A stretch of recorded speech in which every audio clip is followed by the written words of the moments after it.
এর পরের view point হচ্ছে আমার হনুমান মন্দির বজরংবলী। আচ্ছা তোমার কায় কায় গেছেন মুই জানো না, এই যে দেখেছেন আমার নামে যাবা দিয়েছি আর তোমার না গল্প করতে করতে আমার পৌঁছায় যাবা দিয়েছি। আর চারপাখা দেখেছেন সবুজে ঘেরা পাহাড় আসা ভর্তি মেঘ, এত সুন্দর লাগবে যে ভিউটা না তোমার না গেলে বুঝে নি। আর মোবাইলে কতক্ষণ কি দেখা যাচ্ছে তুমি বুঝে পাও না, কিন্তু আমার সামনাসামনি খুব মজা করেছে। এই যে মন্দিরটা দেখেছেন, এই মন্দিরটা প্রত্যেকদিন পূজা দেওয়া হচ্ছে ঠাকুরের।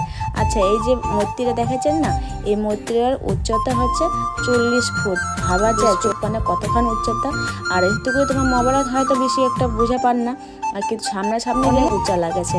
এই যে দেখো কত সুন্দর মেঘে ঢাকা, মেঘখান দেখা পাচ্ছে একদম সামনে, হ্যাঁ একদম সামনে। এই যে নিচের ভিউটা দেখো কত সুন্দর লাগবে দিচ্ছে না, পাখায় মেঘে ভর্তি আর হচ্ছে সবুজে ঘেরা। আর এই চা বাগানহার নাম কি জানেন? চা বাগানহার নাম হচ্ছে গৌরী শঙ্কর চা বাগান।